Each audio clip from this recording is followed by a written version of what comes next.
Hebreërs 4 vers 12 en 13. Die woord van God is lewend en kragtig. Dit is skerper as enige swaard met 2 snykante en dring deur selfs tot die skeiding van siel en gees en van gewrigte en murg.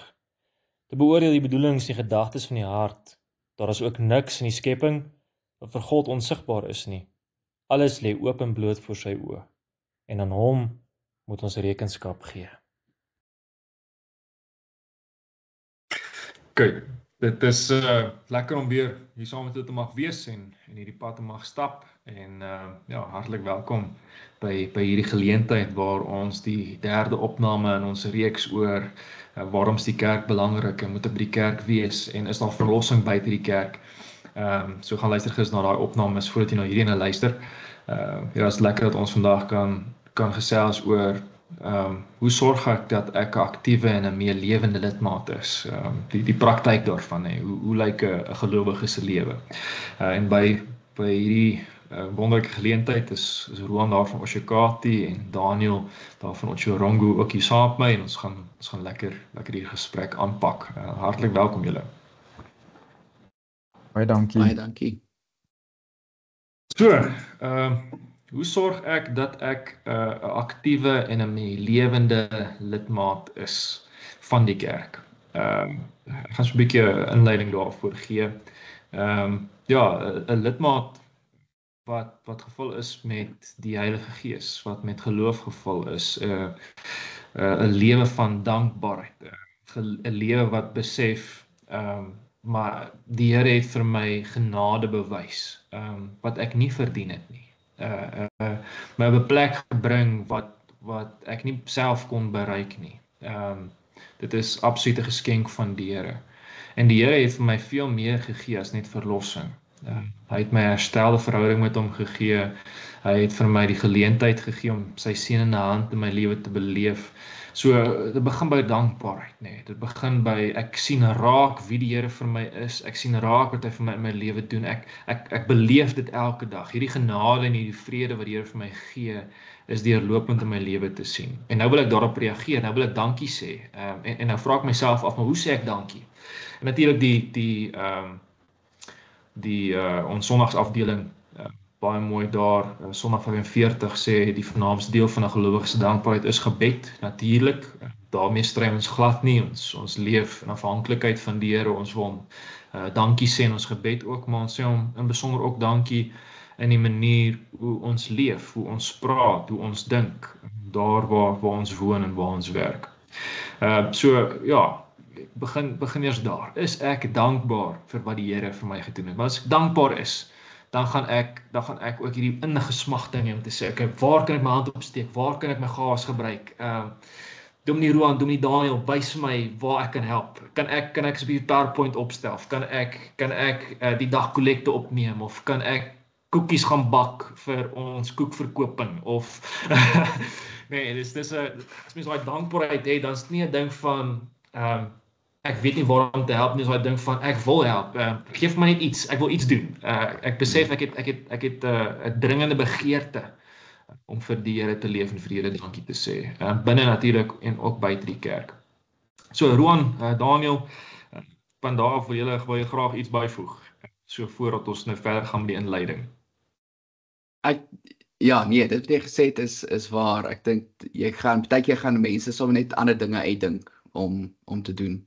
En dit is wonderlik. Partykeer dink ek, hulle dink nou weer werk uit en ek weet, ek gaan dit nou weer moet voltooi, hou op, maar ander kere dink ek, dankie tog, iemand het nou inisiatief geneem. Ja. En dan is ek so opgewonde, en vanuit ons oorgegaan het tot selfstandigwording, het ek net besef, al hoe meer mense het begin inisiatief neem, en ek dank die Here daarvoor. Maar hoe kan ek sorg dat ek aktief is? Ek dink die eerste belangrike ding is daag op. Baie mense het hierdie vraag, as ek daag op. Wees daar met 'n erediens, wees daar met 'n funksie, wees daar wanneer ons na die tyd net lekker saam kuier, saam koffie drink, partykeer braai ons saam na die tyd, daag net op. En dan van daar vloei dinge eintlik ook baie mooi organies. Mense hoef nie altyd alles te forceer nie, so ek sê altyd vir mense, daag net op. En dan van daar dan gebeur dinge eintlik baie mooi. Dis een van my van die raad wat ek gee.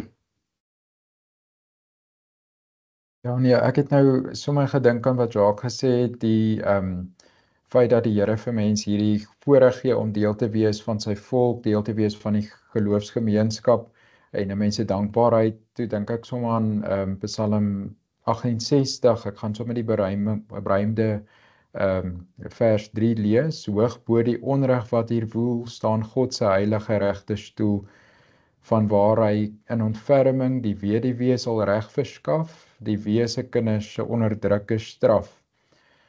En dan sê hy later in die vers, wie eensaam is, hom stel hy in die volheid van 'n huisgesin. En dit sluit eintlik mooi aan, is nou 'n beruiming, maar dat die Here mens deel maak van 'n huisgesin. Almal het die behoefte om iewers in te pas en deel van iets te voel. En hier's 'n geleentheid, nee, die Here gee vir mense geleentheid in sy liefde om te sê, maar word deel van die kerk, van die gemeente daar plaaslik. Dis 'n veilige ruimte, dit behoort te wees, nê, as ons reg optree, dan is dit 'n veilige area om maar net jouself te wees en jou gawes aan te wend. So mense kan nou, ek wil nou baie sê, maar ja, dit is maar net iets wat ek nou wou sê oor die dankbaarheid wat daaroor gaan. Ja, en dit is nogals iets besonders om dan deel te kan wees van die kerk van die Here en hierdie dankbaarheid te kan uitleef. Want as ek dan besef dat die Here vir my hier gebring het en die Here het my by hierdie gemeente gevoeg en die Here het my met sy gees gevul, dan wil ek natuurlik die vrug van die gees uitleef. Ek sien dit in my lewe raak, ek sien die vrug van die Heilige Gees in my lewe, die smagting wat ek het om kerk toe gaan, die smagting wat ek het om te help, ek dink nou weer aan Jesaja wat nadat hy verlos is en nie kos se lippe aangeraak is en die Here vra, wie kan ek stuur, wie sal my boodskapper wees? Dan is amper half so 'n opgewonde kind wat sê, hier is ek, stuur vir my. En dit is hoe dit wees by ons ook, nee. Dit moet 'n opgewondenheid wees. Mens wil in diens wees van die Here. En daarvandaan moet mens self vra, hoe kan ek help? En baie kere besef mens nie altyd dat die Here vir ons besonderse gawes gegee het nie. Elkeen van ons se gawes verskil. Nie almal is 'n predikant, nie almal is 'n ouderling, nie almal is 'n diaken nie. Maar die Here het vir ons verskillende gawes gegee. En natuurlik Romeine 12 praat van en 1 Korintiërs 12 praat ook baie mooi van die verskillende gawes. En dan moet ons osself afvra wat se gawe die Here vir my gegee. Ek moet gaan indelf. Het die Here vir my die gawe gegee om te bemoedig? Het die Here vir my die gawe gegee om leiding te kan neem met 'n Bybelstudie? Het die Here vir my die gawe gegee om in tale te kan praat of wat ook al, nee. Wat se gawe die Here vir my gegee, sodat ek daai gawe kan gebruik binne die kerk tot eer van die Here.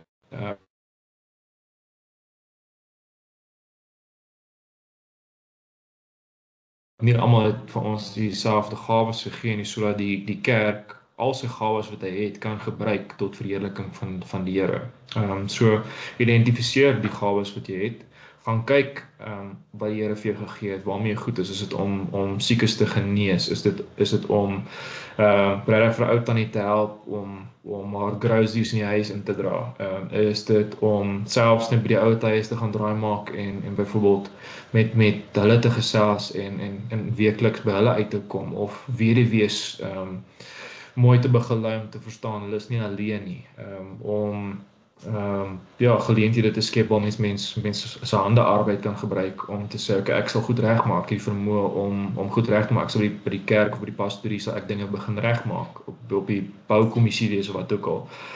So dis daai mooi deeglike besef, maar die Here het vir my hierdie vermoë gegee. Ek gaan dit wegsteek nie. Ek wil dit gebruik. En dis maar wat ek hierby kan voeg. Net om te sê, as mens dan meer lewend is, dan sorg mens ook dat mens nie lui wegsteek nie. Mens kyk dat mens daar waar daar nood is in die gemeente, regtig daar ook die nood kan aanspreek met die gawes wat 'n mens het.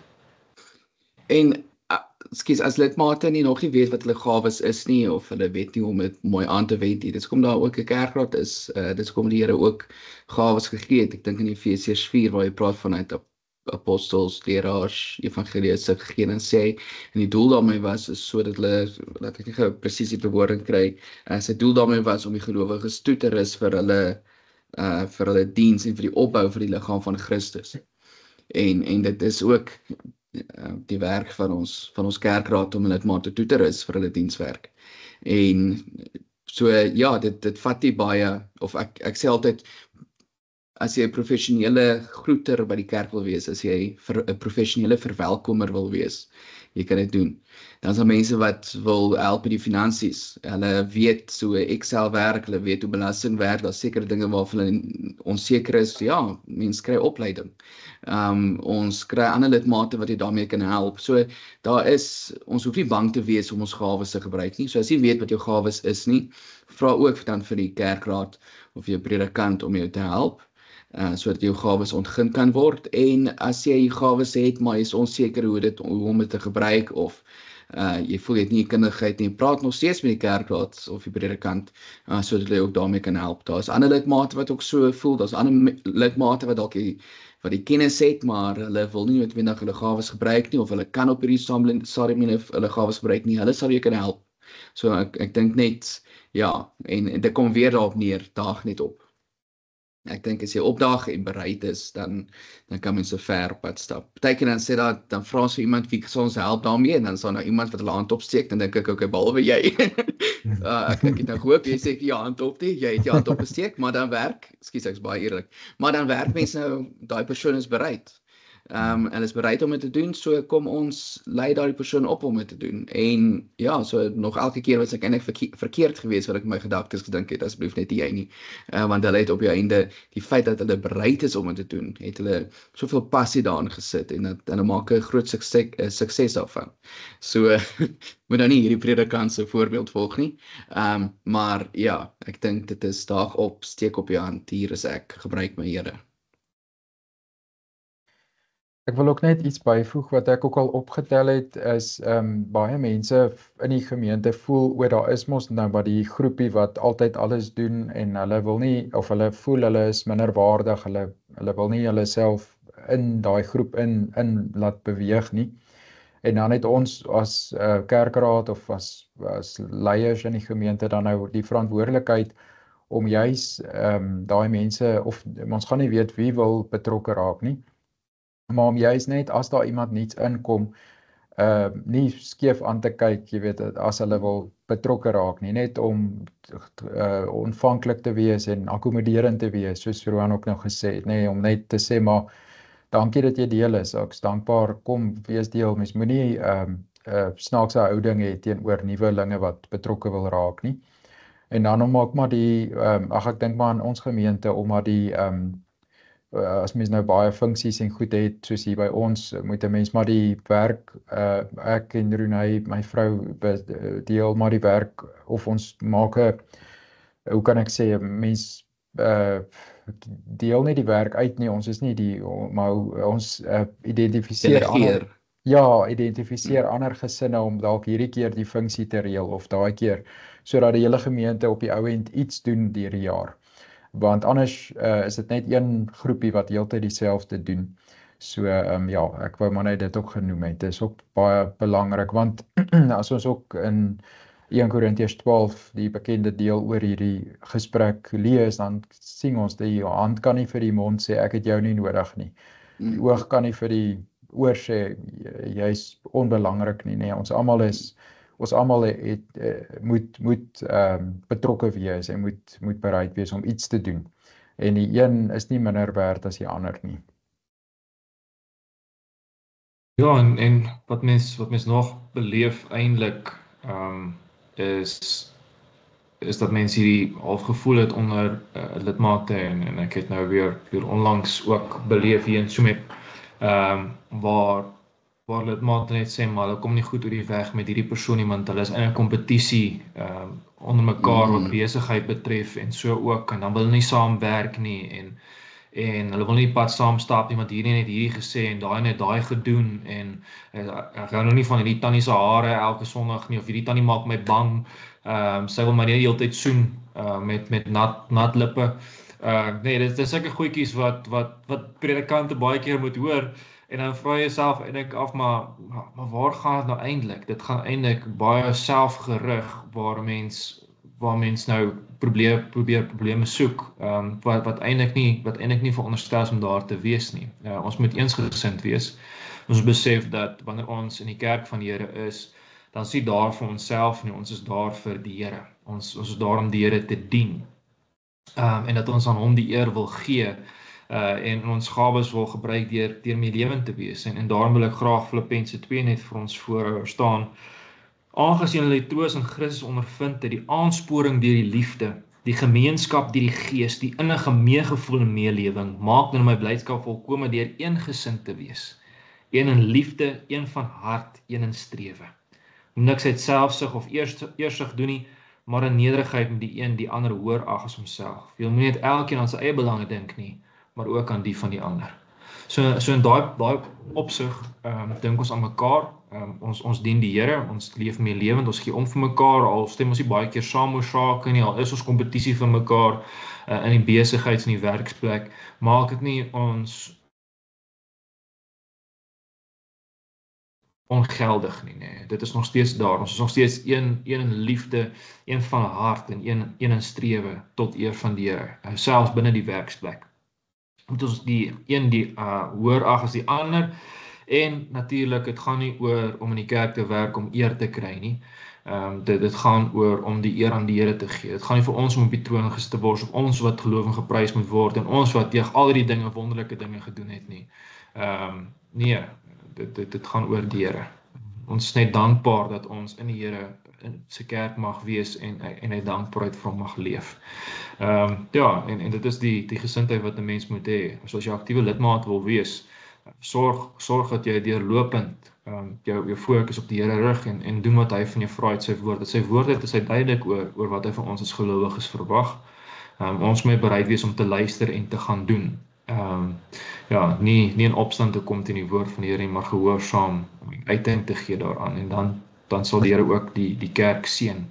Ons sien byvoorbeeld in die Tessalonisense gemeente, waar hulle geloof, hoop en liefde uitgeleef word, want hulle is so deurdrenk deur die Gees, dat daai goeders net verkondig is, sonder dat hulle eintlik enigstens iets gesê het. Dit het net van self natuurlik gekom. En dat is ook die manier hoe die Here dan werk, ook deur sy Gees, om seker te maak dat ons sy kerk is. Nog iets van julle kant af? Nee, hy het alles mooi gesê. Weet ek. Ons het alles mooi gesê. Ons het alles mooi gesê. Nee, as daar enige vrae is, asseblief e-pos ons op ons evangelisasiestasie e-posadres, enige vrae of enige byvoegings of versoeke van dalk wat ons in ons volgende gesprekke dalk moet aanraak. Meer is welkom om vir ons deur te stuur. Ons hoop hierdie het gehelp en dat julle ook daarbey kon leer om te besef dat binne en buite die kerk leef ons as gelowiges en moet ons die Here se naam groot maak, en moet ons kyk dat ons die Here die eer gee daarvoor, dat hy ons gebring het waar ons vandag is. So gaan leef as die kinders van die Here in sy gemeente en in die wêreld, ja, dan sal ons mekaar definitief hopelik met 'n volgende geleentheid weer sien. Sterkte en seën ook met die res van die week.